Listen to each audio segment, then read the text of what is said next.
Halo semuanya, pada kesempatan hari ini kita akan mempelajari atau belajar mengenai PHP unit testing, yang dalam hal ini kita akan coba membuatnya menggunakan framework Laravel. Tapi sebelum kita coding, ada baiknya kita mempelajari dulu terkait TDD ya, atau Test Driven Development. Nah, seperti ini. Yang mana kita harus mengetahui atau mengerti terkait test driven development ini. Jadi test driven development adalah sebuah siklus development yang sistem kerjanya bergantung pada uji coba test case yang sifatnya berulang dan berubah sesuai kebutuhan. Jadi proses ini diharapkan kita, kalau lihat dari gambar, kita harus membuat sebuah tes dulu, baru kita atau membuat kode, dan kemudian selanjutnya kita melakukan refactoring kode.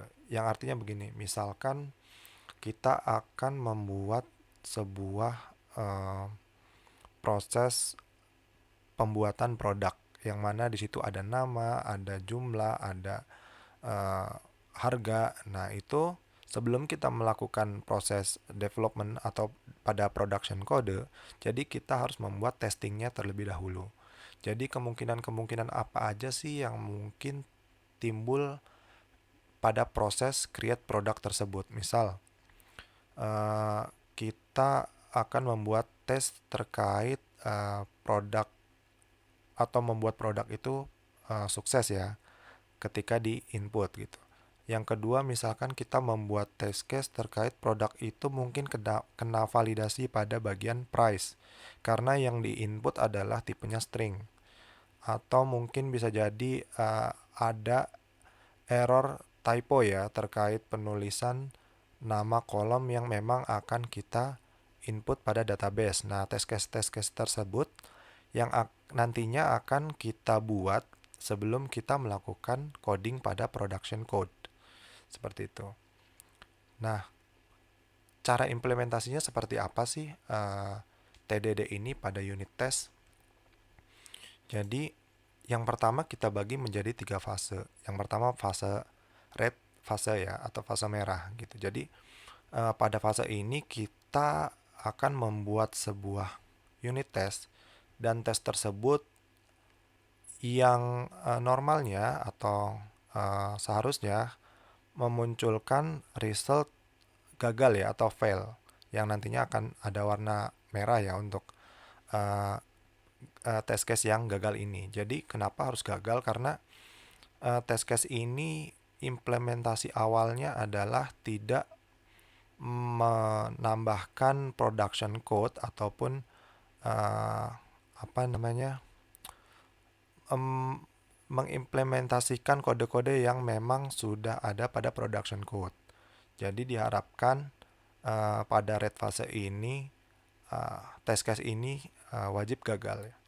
Kemudian pada green fase atau fase hijau, nah di sini kita akan membuat implementasi kode yang nantinya kode-kode production yang kita buat ini akan um, melewati tahap uji coba ya, atau test case tersebut, yang diharapkan hasilnya adalah semuanya berstatus pass gitu. Jadi yang tadinya awalnya akan terjadi error, pada fase green ini kita akan membuat kode-kode ini menjadi pass.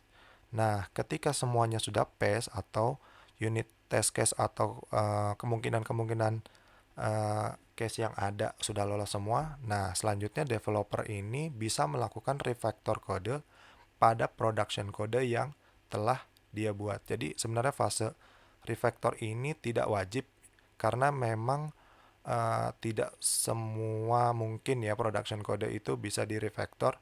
Yang penting kode-kode yang akan melakukan uji testing ini diharapkan tidak ada kode-kode yang sia-sia ya, atau redundant, atau mungkin duplikat, atau mungkin yang tidak digunakan. Nah, seperti itu. Jadi diharapkan kode-kode tersebut menjadi lebih clean ya, untuk dilakukan uji testing seperti itu.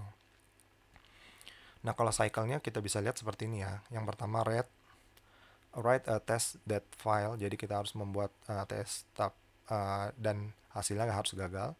Yang kemudian pada green fase kita harus membuat kode agar kita lolos uji pada red fase ini. Yang kemudian yang ketiga adalah refactor. Nah, ini buat cek-cek apakah kode-kode kita sudah cukup clean untuk uh, menjalankan test case atau naik ke production gitu ya. Seperti itu. Nah, manfaatnya apa sih test driven development ini? Jadi, yang pertama adalah mengurangi bug gitu, karena setiap kode yang kita buat, kita adjustment atau ada perbaikan, itu akan melalui serangkaian tes. Yang serangkaian tes itu akan terus dipelihara atau dijamin kualitasnya agar kode-kode yang kita develop, kita adjust atau kita tambahkan itu tetap terjaga ya.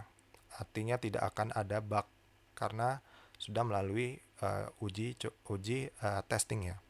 Kemudian yang kedua, menambah kepercayaan diri. Jadi developer yang melakukan penambahan kode, adjustment kode, atau bug fixing itu juga merasa aman ya, karena dengan automation test ini jadi kita lebih percaya diri bahwa kode-kode kita tuh tidak akan ada bug gitu.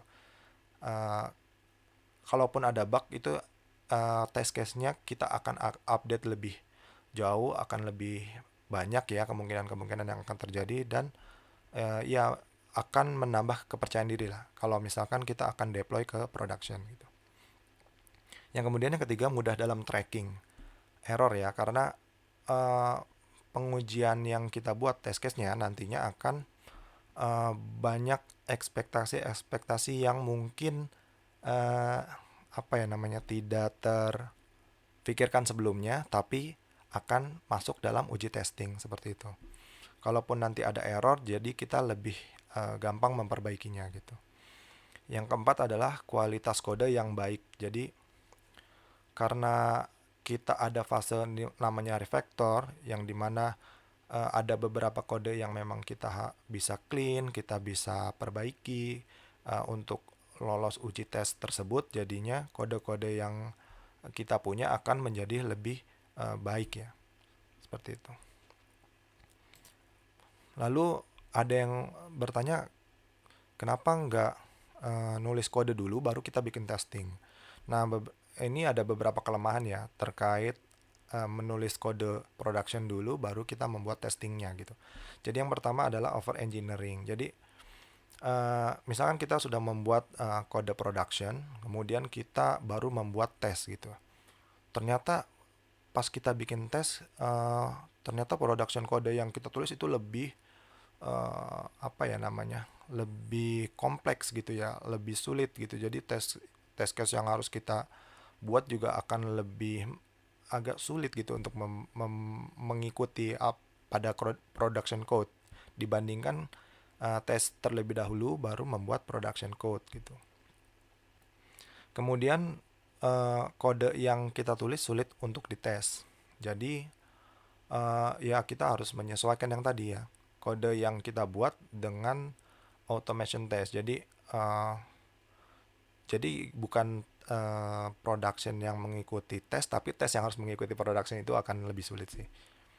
Nah, kemudian yang terakhir ini yang paling sering, kenapa beberapa developer jadi malas menggunakan unit test ya, karena ya mereka sudah membuat kode dan mereka anggap itu udah selesai dan lolos, atau apa ya, tidak ada bug gitu ya, udah berjalan dengan baik. Tapi kenyataannya banyak kemungkinan-kemungkinan yang mungkin akan lolos nih jika ada bug gitu, atau dan yang lain-lainnya, yang akhirnya ujung-ujungnya kita akan rework atau melakukan pengkodean ulang. Itu sangat ini ya, apa namanya, sangat menyita waktu ya, jadi kurang efisien. Jadi mudah-mudahan nih teman-teman semua sudah mulai menggunakan unit test ini ya sebelum melakukan pengkodean di production gitu.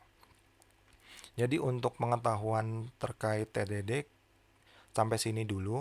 untuk video selanjutnya kita akan coba untuk praktek gimana sih cara membuat unit testing dengan mengimplementasikan TDD ini. Nah, seperti itu. Oke, untuk video kali ini kita cukupkan sampai sini. Kita akan lanjut ke video selanjutnya. Terima kasih.